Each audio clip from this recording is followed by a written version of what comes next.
Hello everyone, जैसे कि आप लोगों को स्क्रीन पे दिख रहा होगा, आज हम रिलेशन एंड फंक्शंस करेंगे। ये क्लास +1 का रिलेशन एंड फंक्शन है। इसमें हम आज फर्स्ट एक्सरसाइज, जो इसका फर्स्ट टॉपिक है कार्टेशियन प्रोडक्ट ऑफ सेट्स, उसके बारे में डिटेल डिस्कशन करेंगे। एग्जाम्पल्स की प्रैक्टिस करेंगे, एक्सरसाइज के क्वेश्चंस करेंगे, सो दैट आपका ये वाला टॉपिक पूरे अच्छे से क्लियर हो जाए। बहुत ईजी वे में मैं आपको करवाऊँगी Cartesian product of the sets. Name से आपको पता लग रहा है प्रोडक्ट करनी है किसकी, सेट्स की। सबसे पहले तो आपको ये पता होना चाहिए सेट्स क्या होते हैं। आई होप आप सारे फेमिलियर होंगे सेट से। सेट्स क्या है? बेसिकली डिफाइंड ऑब्जेक्ट्स या collection of objects. Collection of objects को ही हम क्या बोल देते हैं? सेट्स बोल देते हैं। अब हमारे पास क्या है? दो अलग अलग सेट्स हैं, उनकी हमने क्या करनी है? प्रोडक्ट करनी है। और उसी प्रोडक्ट को हम क्या बोलते हैं? कार्टेशियन प्रोडक्ट ऑफ सेट्स बोलते हैं। क्या बोलते हैं? Cartesian product of sets. पहले एग्जाम्पल से आते हैं, उसके बाद डेफिनेशन पे मूव करेंगे, क्योंकि जब तक डेफिनेशन ही क्लियर होगी तब तक कोई फ़ायदा नहीं है एक्सरसाइज करने का। उन्होंने क्या कहा? आपने दो सेट्स लेनी है। एक सेट मैंने ऐसा लिया जिसमें सिर्फ दो कलर्स हैं। कौन कौन से? रेड और ब्लू। कौन कौन से हैं? एक हमारे पास कलर है रेड, ये हमारे पास रेड कलर है। और एक हमारे पास कलर क्या है? ब्लू।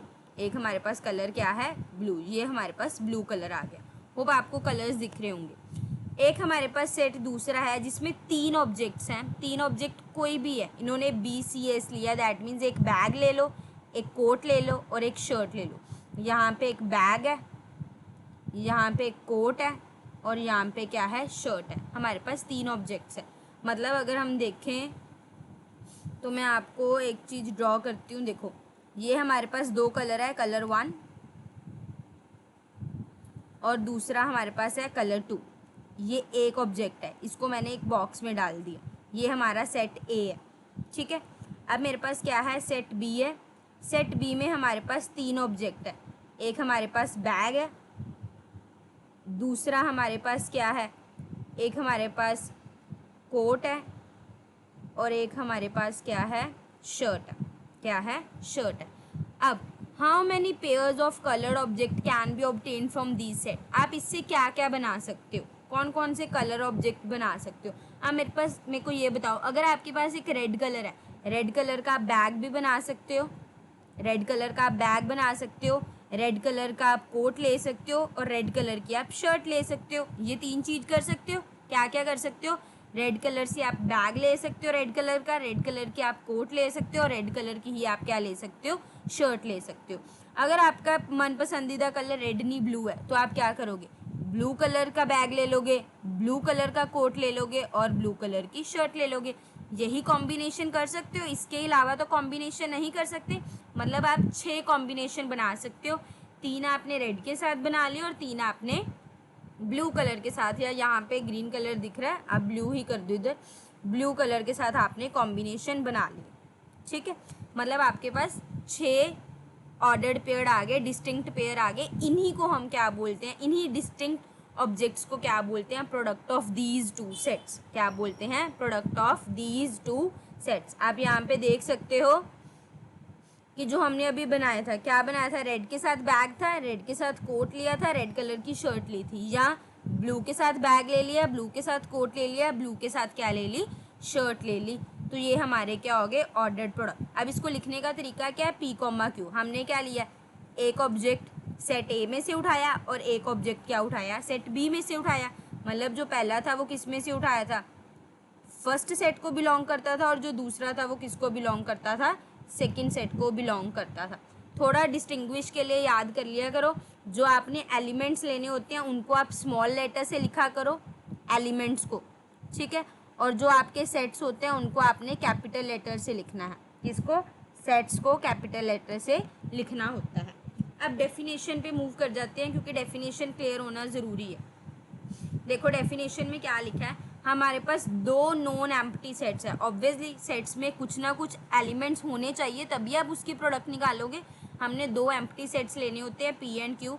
और जो कार्टेशियन प्रोडक्ट है P×Q, कार्टेशियन प्रोडक्ट को किससे डिनोट करते हैं? P×Q। अगर सेट A भी ले रहे हो तो A×B, CD ले रहे हो C×D, जैसे मर्जी जो भी सेट लोगे उस हिसाब से आपने कार्टेशियन प्रोडक्ट निकालनी है। ये क्या है? All ordered pair of element. जितने भी आप पेयर्स बना सकते हो इनके अंदर वाले एलिमेंट्स के, उनके सेट को ही हम क्या बोलते हैं, कार्टेशियन प्रोडक्ट बोलते हैं। क्या बोलते हैं, कार्टेशियन प्रोडक्ट। जैसे P क्रॉस Q क्या है, P कॉमा Q, जो P है वो फर्स्ट सेट से निकला और जो Q है वो किससे निकला हुआ है, सेकंड सेट से निकला हुआ है।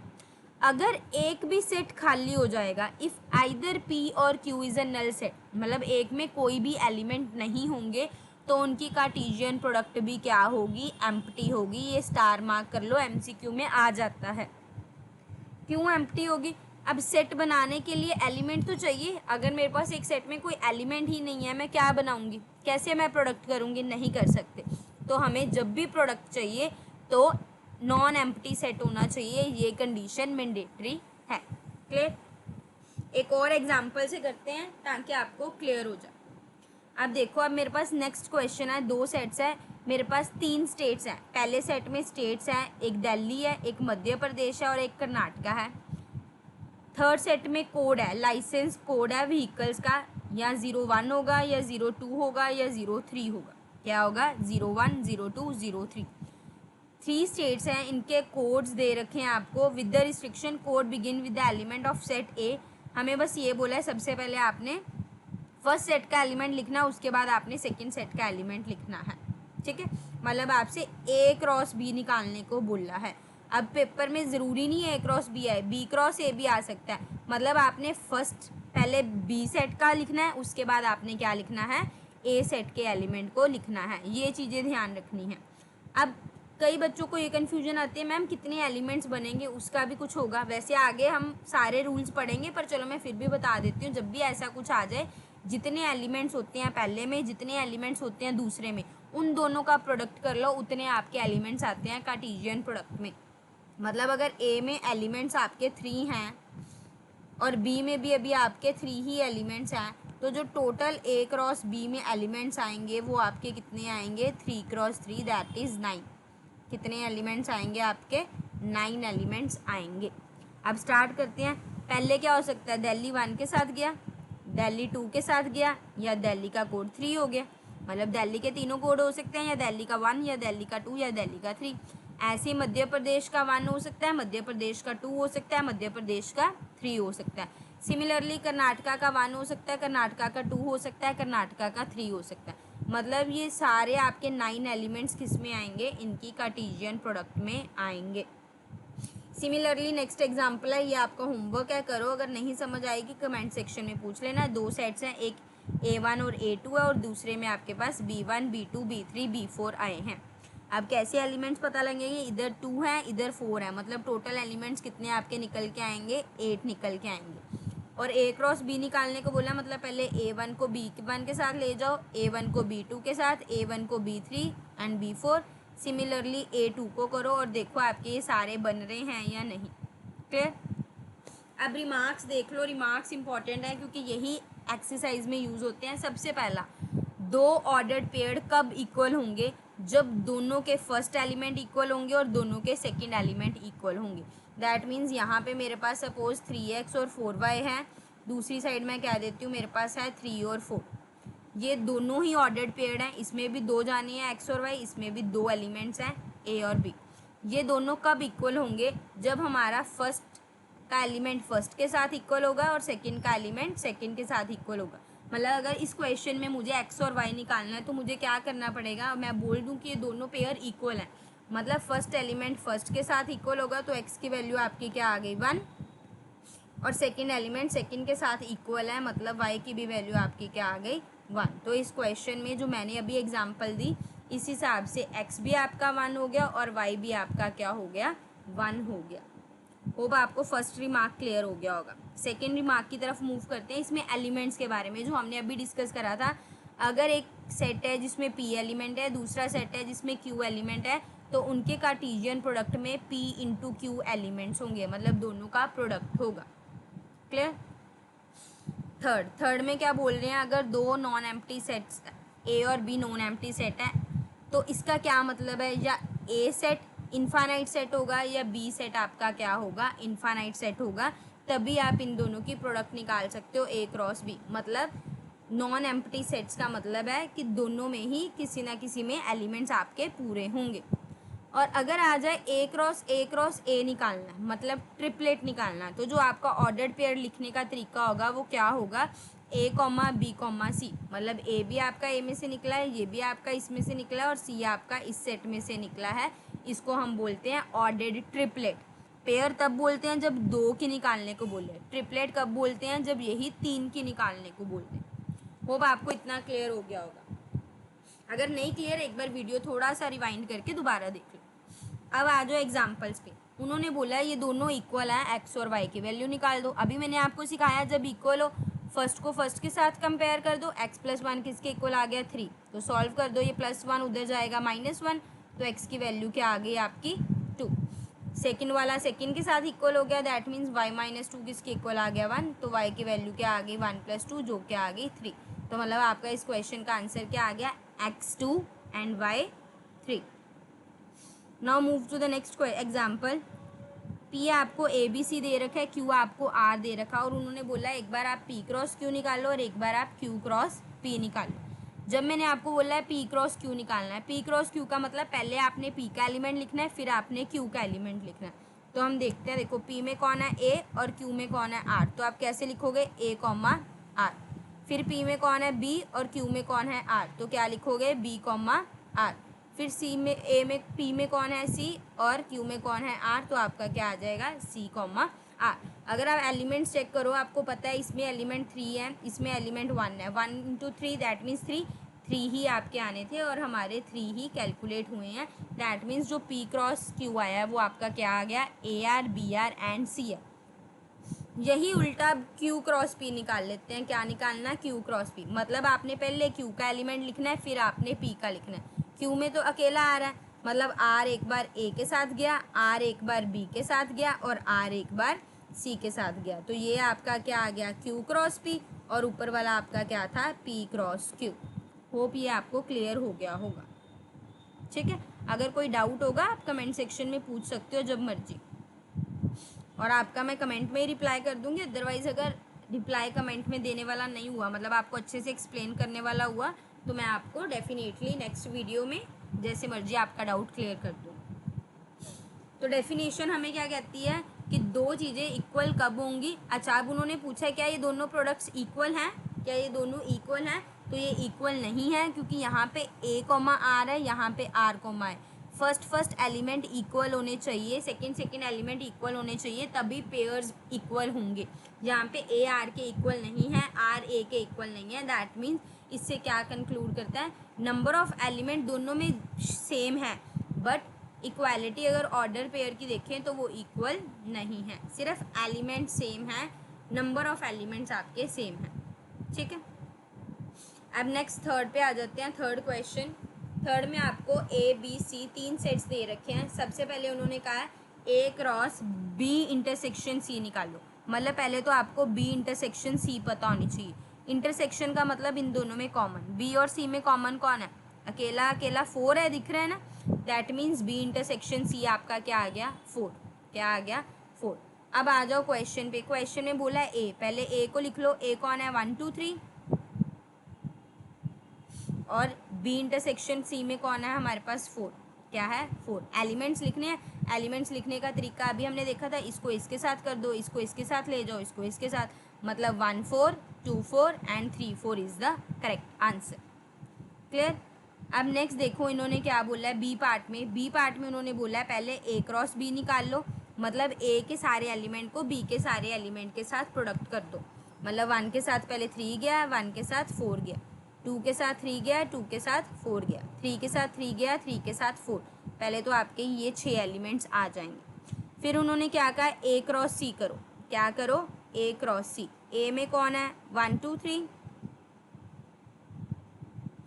और आपका सी में देखो कौन है 4 5 6, मतलब 1 4 के साथ गया, 1 5 के साथ गया, 1 6 के साथ, अगेन 2 4 के साथ, 2 5 के साथ, 2 6 के साथ, देन 3 4 के साथ, 3 5 के साथ, 3 6 के साथ, 1 4 1 5 1 6 2 4 2 5 2 6 3 4 3 5 3 6। होप आपको ये क्लियर हो गया होगा, अगर नहीं क्लियर एक बार वीडियो रिवाइंड करके दोबारा देख लो, क्लियर हो जाएगा, बहुत ईजी है।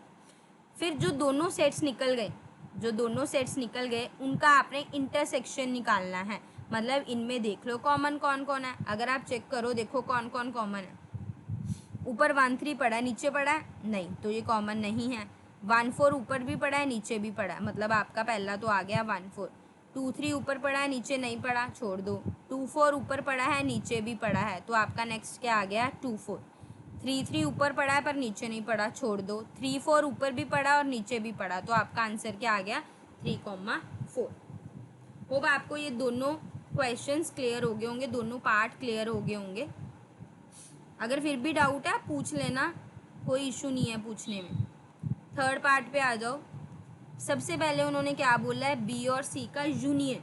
यूनियन का मतलब होता है कॉम्बिनेशन, दोनों को ऐड कर दो, जो कॉमन एलिमेंट है उसको एक बार लिखना है। यहाँ पे 3 4 है, यहाँ पे 4 5 6 है। 4 कॉमन है, मतलब आपने 4 को एक बार लिखना है, बाकी जो रह गए उनको लिखना है। तो जो आपका यूनियन आया वो आपका क्या आ गया 3 4 5 6।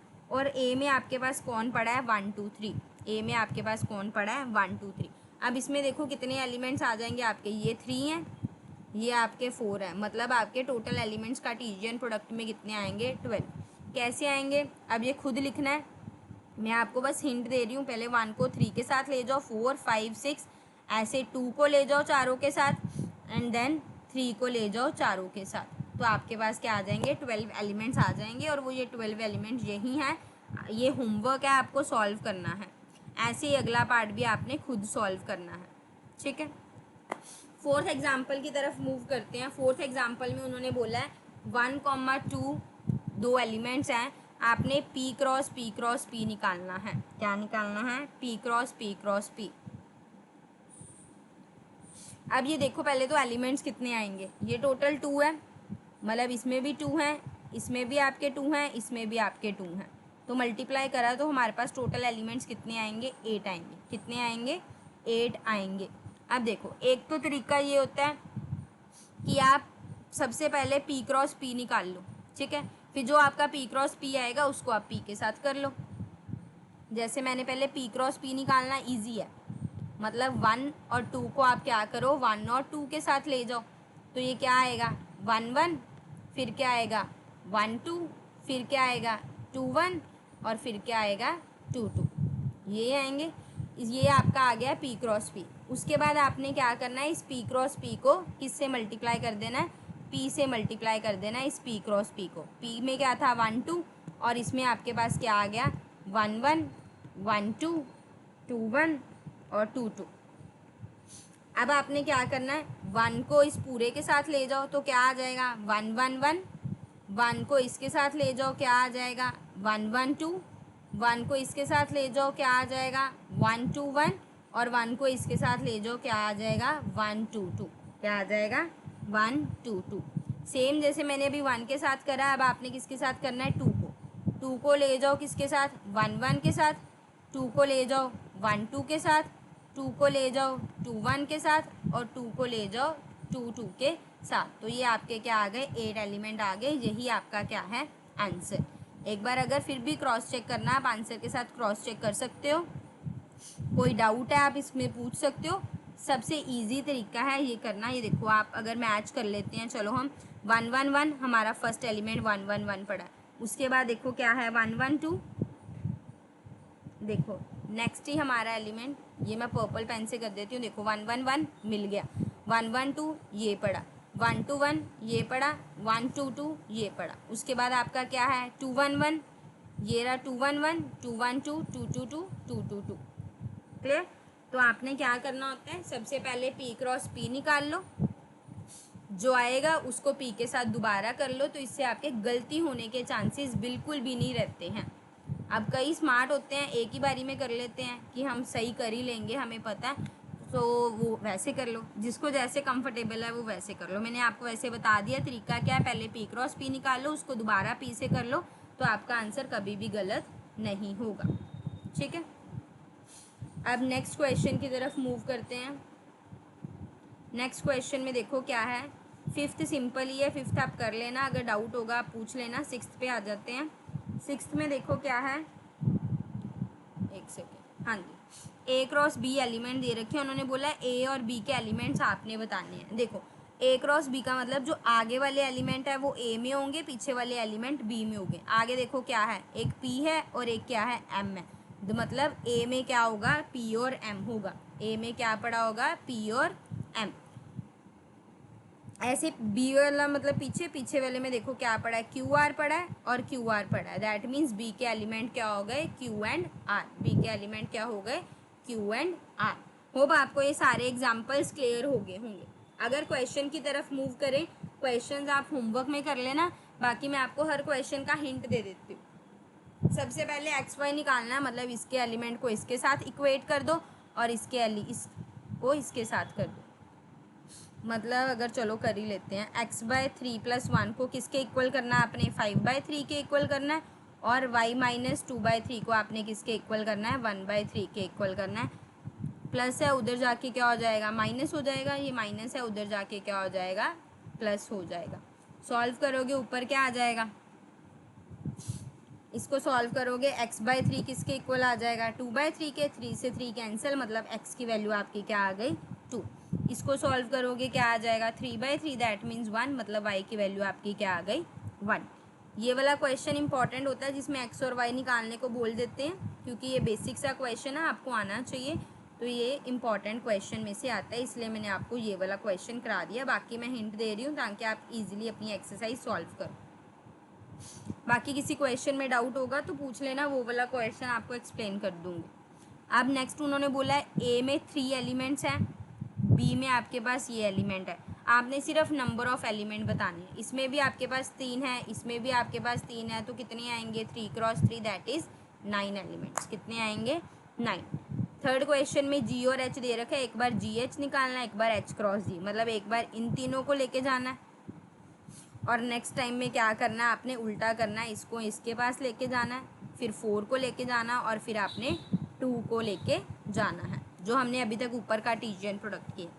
नेक्स्ट क्वेश्चन ट्रू फॉल्स ये हो जाएगा इजीली। फिर ये आ गया ए क्रॉस ए वाला, जैसे हमने अभी पी क्रॉस पी वाला क्वेश्चन किया था, सेम आ गया। उसमें भी हमने 2 एलिमेंट्स को लेके किया था, इसमें भी आपके 2 एलिमेंट्स को लेके आ गया। सिक्स्थ क्वेश्चन जो हमने फिफ्थ एग्जाम्पल की थी, ए के एलिमेंट और बी के एलिमेंट बताने हैं। ए के आगे वाले हो जाएंगे और बी के आपके क्या हो जाएंगे, पीछे वाले हो जाएंगे। फिर जो एग्जाम्पल्स हमने सेकंड की थी कि वेरीफाई करो, पहले आप लेफ्ट साइड सॉल्व करोगे, फिर आप राइट साइड सॉल्व करोगे, देखो दोनों के एलिमेंट सेम आ रहे हैं या नहीं आ रहे। ठीक है, 9th क्वेश्चन भी सिंपल है, वो भी हो जाएगा। 10th में भी आपको एलिमेंट्स दे रखे हैं, 2 आपको एलिमेंट दे रखे हैं कि इसकी प्रोडक्ट 9 एलिमेंट्स आएंगे, 2 आपको दे रखे हैं, बाकी आपने एलिमेंट 7 एलिमेंट्स निकालने हैं और आपने सेट के बारे में बताना है। चलो ये बता देती हूँ हल्का सा, क्योंकि ये थोड़ा सा ट्रिकी काइंड में आ जाता है। देखो दोनों ही ए है, मतलब जो इसके एलिमेंट्स हैं ए के इन्हीं से बनेंगे। तो आप देख लो, एक इसमें -1 आ रहा है, मतलब ए में -1 पड़ा होगा। एक 0 आ रहा है, मतलब ए में 0 भी पड़ा होगा। एक 1 आ रहा है, मतलब ए में क्या पड़ा होगा, 1 पड़ा होगा। मतलब आपके पास जो ए के एलिमेंट आए वो क्या है, -1, 0 और 1। तो मतलब आपने एक बार -1, 0, 1 और एक बार दूसरे ए में भी क्या लेना है, -1, 0, 1। 9 एलिमेंट्स लिखने हैं, हमें पता है एलिमेंट्स लिखने का तरीका हमें आता है। इसको इन तीनों के साथ ले जाओ, फिर आप 0 को इनके साथ ले जाओ और लास्ट में आप क्या करो, -1 को इन तीनों के साथ ले जाओ। 2 एलिमेंट्स आपको दे रखे हैं, बाकी रिमेनिंग 7 एलिमेंट्स आपने सॉल्व करनी है।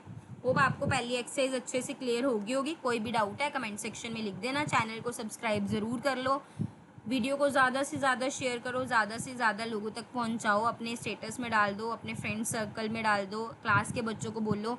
जितना ज़्यादा इस वीडियो को शेयर कर सकते हो उतना ज़्यादा शेयर करो। अगली वीडियो में हम नेक्स्ट एक्सरसाइज रिलेशन के साथ मिलते हैं। Thank you so much.